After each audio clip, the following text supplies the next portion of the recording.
আসসালামু আলাইকুম। দূরে এবং কাছে, দেশ এবং দেশের বাইরে যে যেখান থেকে আমার ভিডিওটি দেখছেন সবাইকে আন্তরিক শুভেচ্ছা। আশা করি ভালো আছেন। আজকের রেসিপি চিকেন ফিঙ্গার। আমি এখানে বুকের মাংস নিয়েছি। বুকের মাংস আমি আঙ্গুলের মতো লম্বা লম্বা করে কেটে নেব। তারপরে গোলমরিচ, লবণ দিয়ে দেব।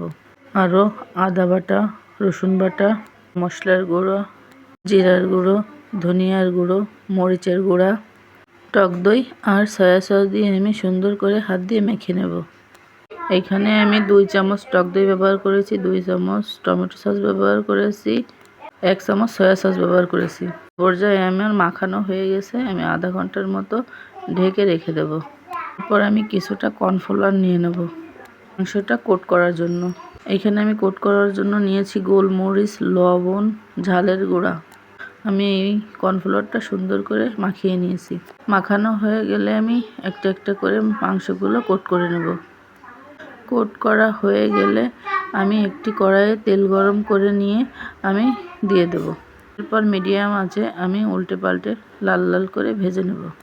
এই পর্যায়ে চিকেন ফিঙ্গারগুলো ভাজা হয়ে গেছে। সস দিয়ে পরিবেশনের জন্য প্রস্তুত।